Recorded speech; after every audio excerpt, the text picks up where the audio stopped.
Hello students, देखें कुछ questions के बारे में हम लोग बात करेंगे। पहला क्वेश्चन जो कि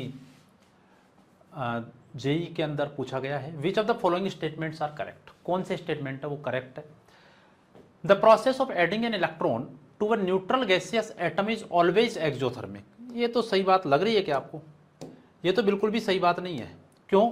इलेक्ट्रॉन को ऐड करना मतलब इलेक्ट्रॉन के एंथैल्पी के बारे में अगर बात करें तो इलेक्ट्रॉन को जब ऐड किया जाता है तो जनरली प्रोसेस मान लो ये एक्स गैसियस है, इसमें एक इलेक्ट्रॉन को ऐड किया तो जनरली ये एक्स माइनस बना, ये जनरली है वो क्या होता है? एक्सोथर्मिक।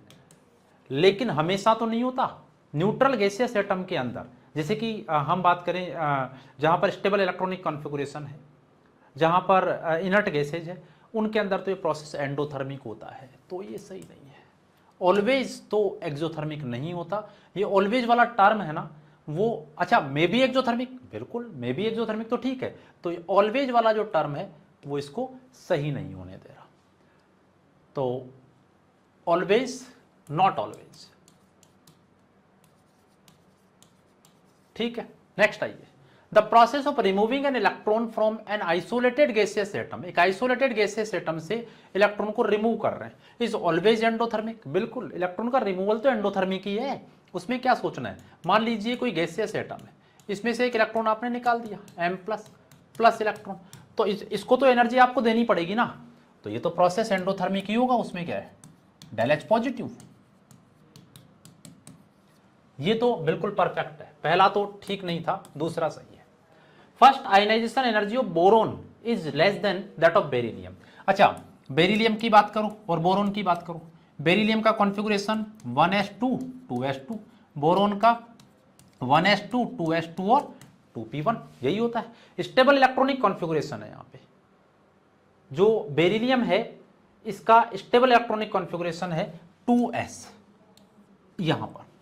और आपको पता होना चाहिए कि जो बेरिलियम है इसका फर्स्ट आयनाइजेशन एंथैल्पी, देखो यहां पर 2s से इलेक्ट्रॉन निकालना पड़ेगा, यहां पर नेक्स्ट से निकालना पड़ेगा। और जब भी ऐसे इलेक्ट्रॉनिक कॉन्फ़िगरेशन होगा इसका आयोनाइजेशन पोटेंशियल या आयोनाइजेशन एनर्जी नेक्स्ट वाले एलिमेंट से ज्यादा हो जाएगी। नहीं, सबसे ज्यादा नहीं होगी, केवल नेक्स्ट वाले से ही ज्यादा होगी, है ना। यहां पर s का जो पेनिट्रेशन इफेक्ट है वो ज्यादा है, आपको पता होना चाहिए।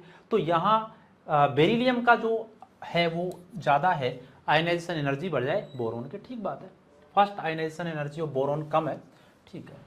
Electronegativity of carbon in is 2.5 in CH4 and CCl4।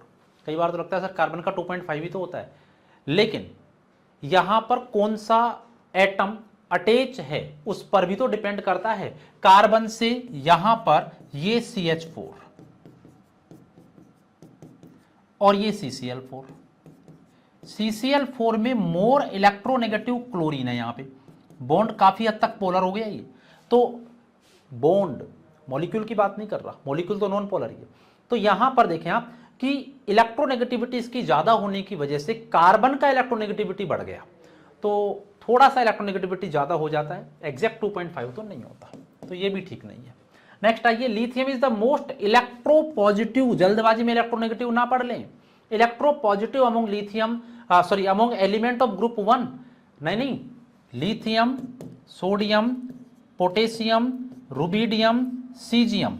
नीचे चलते जाएंगे तो इलेक्ट्रोपॉजिटिविटी का जो नेचर है ना वो बढ़ता है, तो सीजियम हो जाएगा। इलेक्ट्रोपॉजिटिविटी बढ़ती है, तो लिथियम कैसे हो गया इलेक्ट्रोपॉजिटिव? सबसे कम है बल्कि लिथियम तो, मतलब हमारे पास केवल बी और सी है, दो ही ऑप्शन है जो सही आ रहे हैं, B and C only. 3 is the right answer. बिल्कुल एनटीए ने भी यही आंसर 3 दिया है।